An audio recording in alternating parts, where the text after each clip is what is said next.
What's up, everybody? Brett Mix here from Macho Wrestling 101. Hit like and subscribe if you like old school wrestling talk. Plus, I stick up to date with the matches from Raw, SmackDown, and pay per views. I stick up to date with all of them, so if you hit subscribe, I'd appreciate it. Today, we're starting off with WrestleMania 32 in the WrestleMania anthology. I've done 132. I'm going all the way to 39 before we hit 40, if that makes any sense. I said that quick.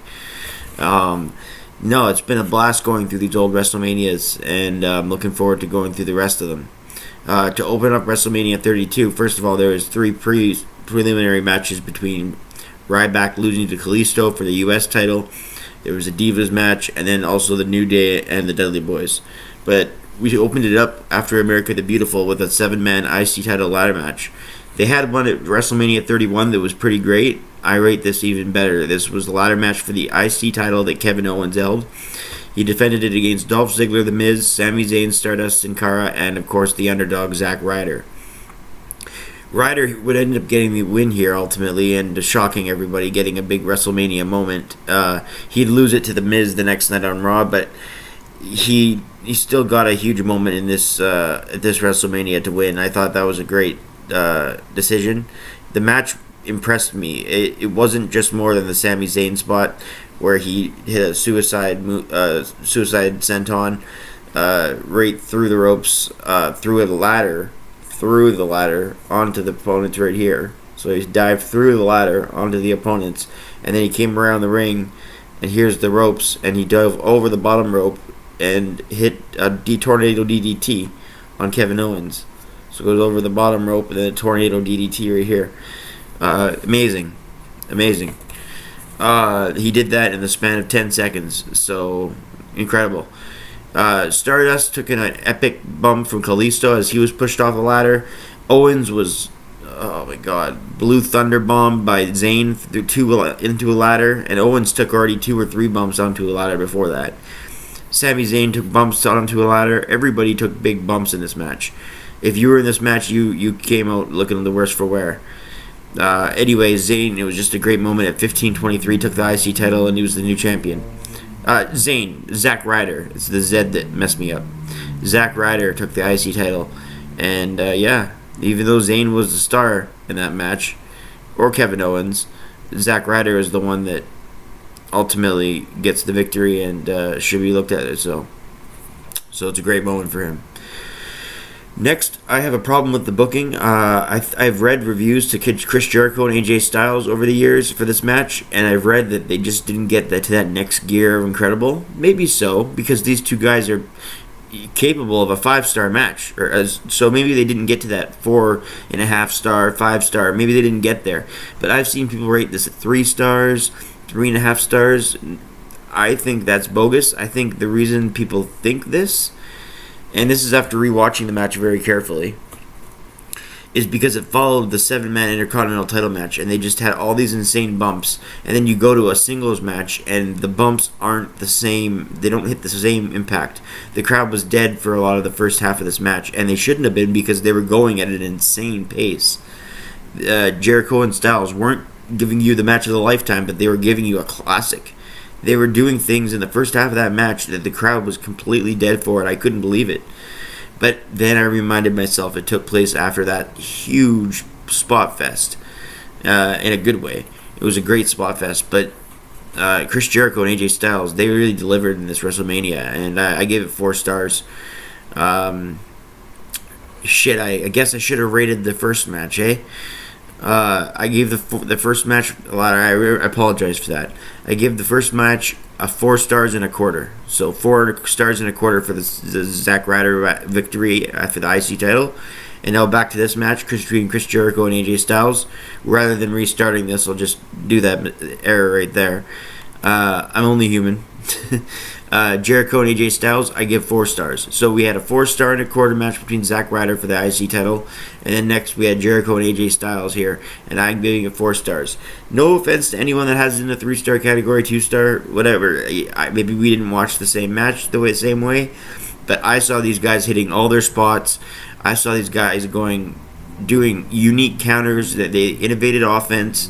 I thought Jericho ended up getting the code breaker for the win at 17:10. But I just thought that these guys went all out and honestly delivered a modern day classic for WrestleMania. So I give it 4 stars. And I'm not even a big Jericho AJ supporter. I just think that they put it on they should have been a filler match in between the classic 4-star and 4.25 star, I should say, opener, and then the 4-star Jericho AJ Styles match. It should have been a match right in here, like a Divas match. No, not to disrespect the Divas, but there's always those Divas tag matches that never get anywhere. That could have been there. Or maybe a Kalisto Ryback match that was on the pre-show. Maybe that should have got a spot. Or maybe a match that I'm going to get to should have went there. Either way, they know they're safe with Jericho. This is the match that next that should have been right before the Jericho Styles match. If we're being fair, the New Day taking on the League of Nations 6-man tag, the perfect match to put right there. It ended at 10:03. Frequent tags by both teams. It was an okay tag match. I rate it 2 stars. Elijah Woods and Sheamus hit the bro kick on Woods for the win at 10:03. Again, this is a basic tag match, so it would have made more sense to put Jericho and Styles third, but they wanted to hit hard. They wanted to go with 2 bangers back to back. Can't fault them for that. I just wish that the fans in attendance were a little bit louder for Jericho and Styles. But hey, I mean, you can't make your vocal cords go out at some point. But we're early in the show. Next, there was a segment with Austin. We won't review that because it wasn't a match. But Michaels and Foley got involved with the New Day after their match. Don't rate segments, so we're moving on. I gave that 2 stars, as I mentioned. Next, we have Brock Lesnar and Dean Ambrose. This was a pretty good war. I love how all the chairs got involved in this match. In the end, Lesnar hit another F5 to Ambrose at 12:49. Ambrose's elbow was just ripped open in this match. You can see at the time of that F5 on the chairs. This was just a crash and bang match. I give it 2 stars and 3/4. I had higher expectations for this match, but I can't fault either guy. It was just some brawling and big spots, but it didn't. This is a match where I would think that some people could say it didn't get to that next gear, the Lesnar gear, I should call it. Lesnar is capable of having fantastic matches that near 5 stars, and Ambrose has shown he can hang. So that's a match right there that I would say that maybe it didn't get to the next gear. So 2 stars, 3/4 for that. Next, we had the women's title match. We had Charlotte versus Sasha versus Becky Lynch. This one was a pretty good match. The Divas Revolution was coming into effect here. It was around the time when they were getting more time to work. They were shown enough prestige to get time to work. They packed up everything they did in the ring with the work rate. I thought it was excellent at parts. Triple threat matches are always tricky, but the workers in this match were just top notch. I mean, I don't like the Charlotte Flair very much. I'm not a big fan of her. I think she's a great worker, but that's about it. Great. I don't think this classic worker, excellent, best of all time stuff. I think that gets a little carried away. If we were gonna say that, I think Becky Lynch is every bit as good as Charlotte Flair, and for that matter, I think Sasha Banks is better. I think Banks is better. So I really rate this match higher than I had a low expectation because, again, it's a Divas match, but it went 16:01. They gave it time. They had a great talent in the match. They showed that the Women's Revolution was coming on, so I have to give it 4 stars. Charlotte was the victory, and it ended. Ric Flair was out there, and she was out there for the victory of Charlotte. I'm not a big fan of that. I had to think for a second if Charlotte going over made me lower my star rating, but no, it was great. 4 stars is good. That's another 4-star match for this WrestleMania, though, so it's looking pretty good so far. Next up, Hell in a Cell, The Undertaker versus Shane McMahon. If Shane beat Taker, that's the end of Undertaker at WrestleMania. Undertaker was flirting with retirement around this time, so that stipulation obviously people thought could happen. everybody was open to anything happening now that Undertaker lost his streak. Now that the streak's broken, anything could happen. So it wasn't really obvious that Shane McMahon would lose, but it was pretty obvious.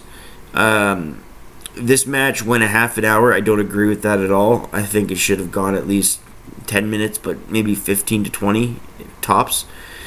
Half an hour is just redundant, but what a crazy bump by Shane. That's all this match is remembered for, is that, and rightfully so. Epic bump by Shane. Taker gets the victory, though, at 30:05. So that shows you how long it was. I give this match 2 stars and 3/4. So good spot by Shane. Some decent brawling, but half an hour, maybe 20 minutes too long. The 3rd annual Andre the Giant Battle Royal was next. This is your just average year Battle Royal. It had some decent spots in it. Corbin ended up eliminating Kane last at 9:41 for the victory. I give it 2 stars, just because, again, I'm glad that they gave the Andre the Giant some credibility, the Battle Royal, but it's just an average Battle Royal. There was good spots, like I said, but it's just an average Battle Royal here, so 2 stars. Then The Rock made his appearance and had a one-on-one match with Eric Rowan that I won't rate. It was a fun 6-second thing. The Rock got his lines in, he got his match in, so a good moment. And next we have the main event, obviously. Roman Reigns and Batista. Not Batista, what am I talking about? Roman Reigns and Triple H. I just watched, I must have Batista on the mind for some reason. Why? I have no clue. Don't blame me. This was a match that was never going to work the way the WWE wanted it to work, but I feel they put this on there because the WWE was sick of catering to the fans. In 2014, they had to switch everything from Batista to Daniel Bryan. Maybe that's why Batista was on my mind. They switched from Batista to Daniel Bryan. 2015, they had to switch from Roman and Brock to Seth Rollins. And now in 2016, they're like, not 3 years in a row. We're not catering to you guys 3 years in a row. We're going to have this Roman and Triple H match, and that's that. That's the way I look at it anyway. In the end, Roman Reigns won at 27-11. Again, this match probably should have went 10 minutes shorter. But it wasn't too bad. The action in it was actually quite good at parts. Triple H can still carry anyone to a great match, even though Roman did his own end in this. I rate this match 2 stars and 3/4. Overall, though, I gave this event a 7.5 out of 10. I think there's a lot of great stuff on this WrestleMania. There was just a few average parts that could have been better, but there was nothing really bad. There's a few classics on this card. So overall, even though it didn't end on the greatest note with the fans happy with the Roman Reigns match, it still delivered a ton of classics, and I think this one ranks overall higher than most people would have imagined based off their feeling after the event ended, when they go out on a sour note with Roman Reigns winning.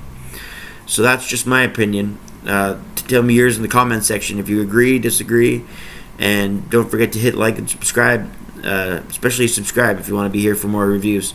I'd love to have you on board. I'm Brett Mix. That's my opinion, and have a good one. See you on the next one.